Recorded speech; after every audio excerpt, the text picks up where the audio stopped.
Well, thank you all. Gracias a todos. It's really a joy and an honor to be here with you. According to studies, most people's number one fear is public speaking. Number two is death. In other words, I think being in a casket right now would be a lot easier.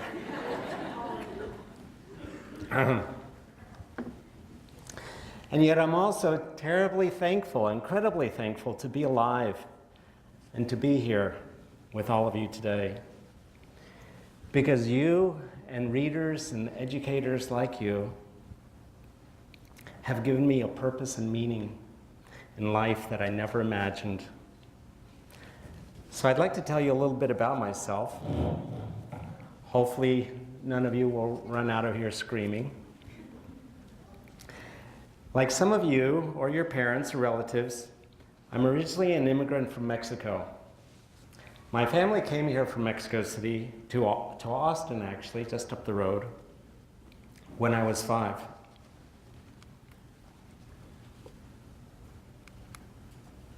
As you can see, I quickly got into the Texas spirit.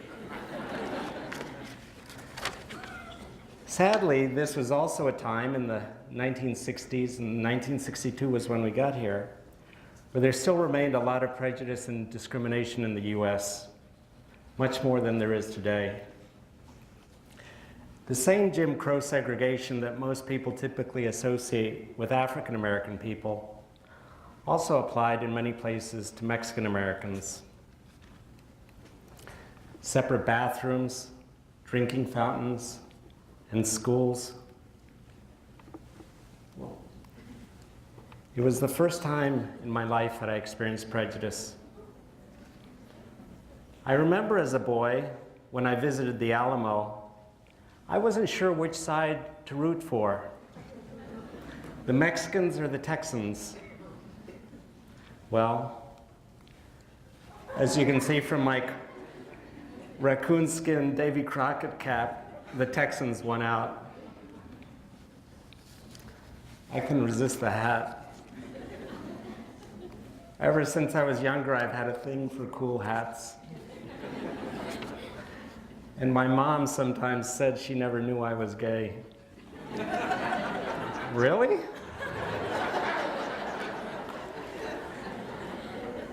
But then on other days, she said she always knew.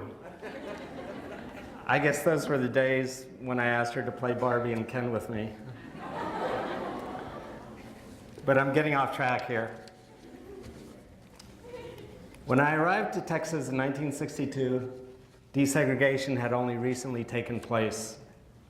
I started school able to speak only Spanish, and other kids picked on me for it. For the first time in my life, I experienced prejudice. Fortunately, my teachers never made me feel inadequate or inferior. With their help, I worked hard to learn English as fast as I could. My grade school librarian at Pease Elementary School in Austin especially inspired me by reading aloud to us. And although hardly any book portrayed Latino people like me, I developed a love of stories.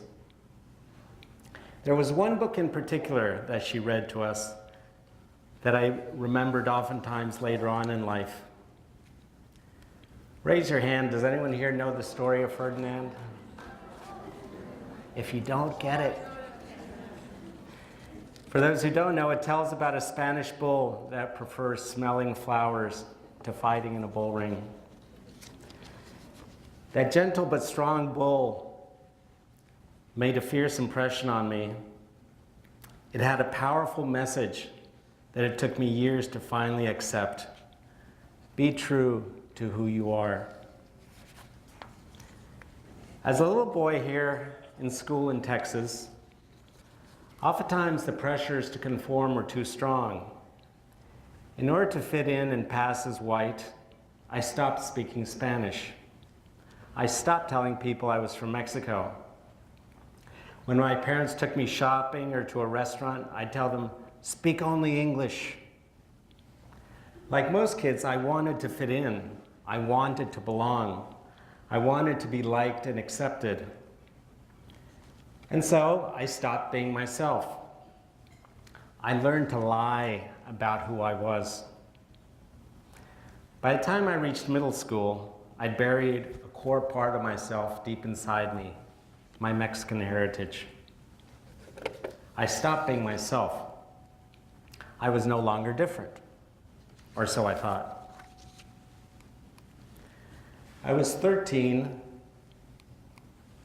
when I first heard the word gay. That's me with the fake sideburns. Teen nowadays will ask in shock, "You didn't hear the word gay until you were 13?" I have to explain to them that this was back in the dark ages, before Will and Grace. In the 1970s, that was a time when gay people truly were invisible. You might occasionally hear someone whisper the word homosexual.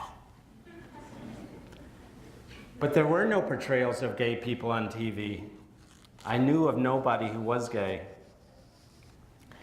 Nowadays, when I go to schools and speak to students, I like to ask for a show of hands. I'll ask you here now, how many of you know someone who's openly gay or lesbian? Keep your hands up and look around you. This is the new normal. This would never have happened when I was growing up.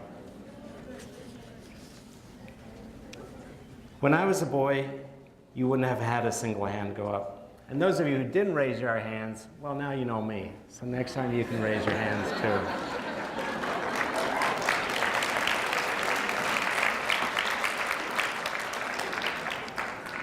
Now, sometimes people who aren't gay will ask me, but how could you know you were gay at such a young age? To which I respond, well, at what age did you realize you were straight? The development process for gay kids is basically the same as for other kids, except in one important respect.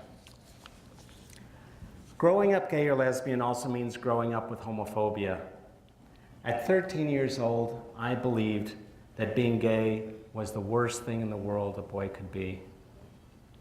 I don't know of any straight people who grew up hating themselves because they realized they were straight. I hated myself for being gay. I believed I was the only boy in the world with my feelings. That's an old snapshot of me as a teen. Now, sometimes people will ask me, well, which was harder, growing up Mexican in the US or growing up gay? Each had its challenges, but the big difference was that I could talk to my parents and my brother about kids laughing at me for not speaking English or for being Mexican. They were in the same position I was, in a different culture, learning a new language.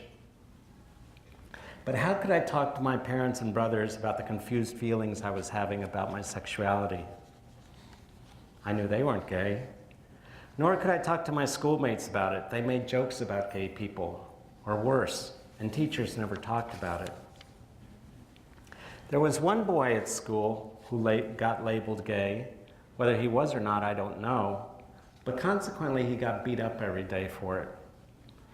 And I watched and stood silent, wishing I had the courage to say something. But I feared that if I did say something, then people might suspect I was gay too. So I stood by, feeling ashamed that I didn't have the guts to say anything. After school, in my room, I tell myself, I'm not going to feel this way. I'm not going to let this happen. Like the boy in my novel, The God Box, I'd ask God, how could you let this happen to me? Please, take away these feelings. But the feelings didn't go away.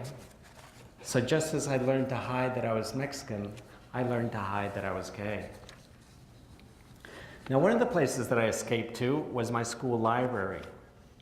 I estimate the library had several thousand books. But how many of those books described how prejudice against Mexican people or against gay people hurt kids like me? Not a single one. I raced through school, lonely, afraid, and went on to college, where I began to meet other gay people. By the late 1970s, times were changing fast as gay people began to come out, and slowly I began to accept myself as a gay man, and I began to reclaim my Mexican heritage. Eventually, I became a youth and family counselor, working to help discriminated populations of Latino, Black, and Asian teens and their families. By reclaiming my Mexican heritage, I regained my fluency in Spanish. And at night alone, I began to write about high school, about being different, about prejudice. Writing was a way for me to heal, to find my voice, to say the things I'd been too afraid to say when I was growing up. Finally, my first novel, Rainbow Boys, was published 8 years after I'd started it. In the months prior to publication, I was a total nervous wreck. I couldn't eat, I couldn't sleep. I was terrified what people would say. Then my editor phoned with a first review. It came from School Library Journal, in which a librarian wrote, "There will no doubt be challenges to Rainbow Boys, but please have the courage to make it available to those who will need it. It can open eyes and change lives."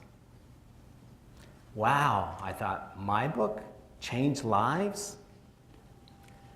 Surely, I thought, they must have gotten it mixed up with someone else's book. But as I read the reviews, I realized I'd written the book I wished had been in my library to read when I was a teen. A book that would have told me, be true to yourself. It's okay to be who you are. And then the emails began to pour in, like this one from a girl. "Dear Mr. Sanchez, I live in a really homophobic town, and it was refreshing to read about characters dealing with that in high school, especially when things like that are happening to me in junior high. Sex hardly ever gets talked about, and yet we deal with homophobia, especially homosexual issues, and yet we deal with homophobia every day. It was nice to know we're not alone. I've been slowly coming out as bisexual, but lately it's been really hard, and the only people who know are my closest friends. And even then, some of my friends I find myself lying to for fear they would ditch me. Your book inspired me a lot, and maybe someday I'll feel confident enough to completely come out. Anyway, I gotta go. Just want to tell you your book rocked."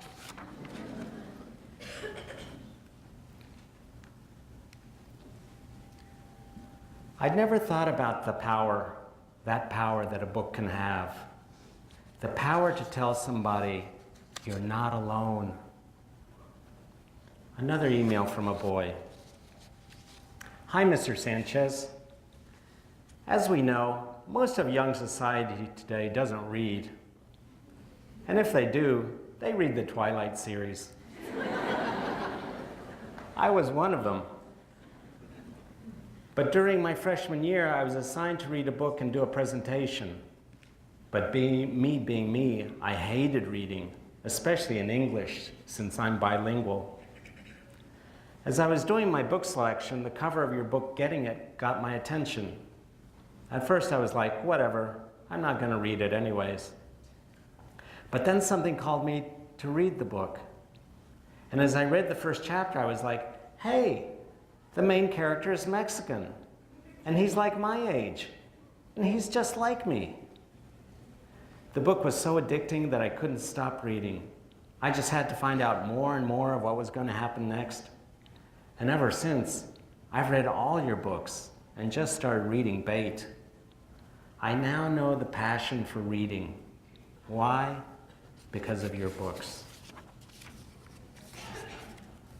That's the power of seeing someone like ourselves in print, to help us heal and find courage and be true to who we are.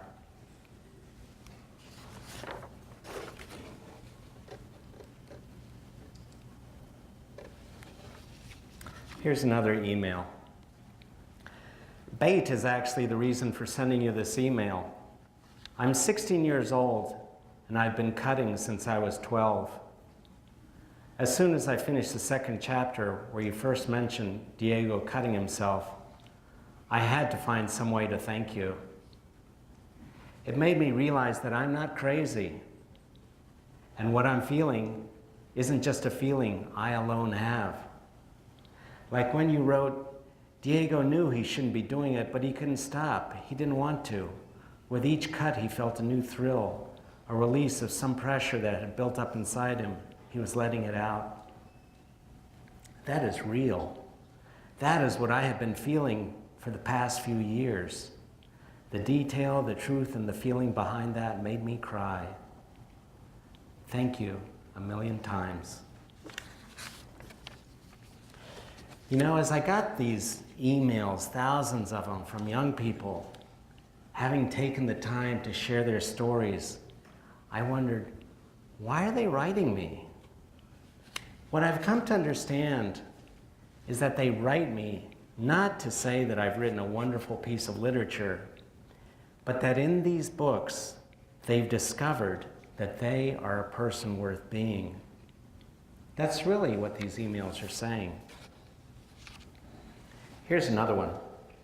Dear Alex, I'm straight, not gay, but I've read all your books. They're compelling, I love them. I see myself as a mix of the guys in them. I'm like the character Kyle in the aspect of being a bookworm, nerdy kid, and like the character Jason in the aspect that I find life somewhat confusing. People call me fag and homo and names like that daily, although I know I'm not gay. I hate how people try to classify me. Maybe that's why I love your books, and I hope to get the new one soon. Thank you for writing them.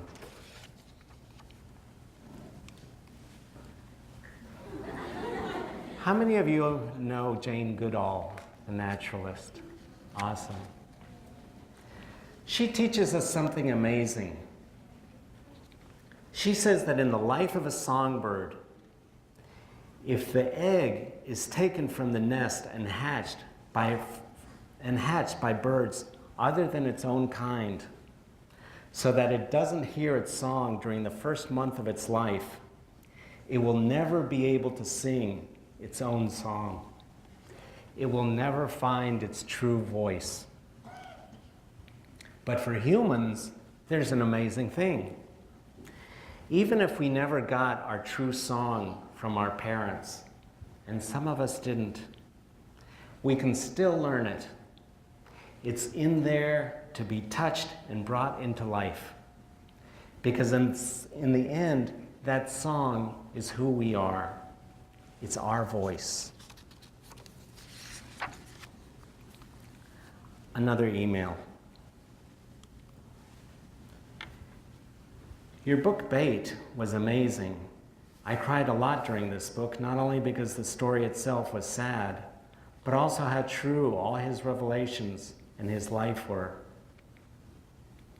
It was hard for me to get through because I could relate to a lot of what Diego went through. There were points where I knew exactly how he felt. The book prompted me to tell my mom about what had happened to me.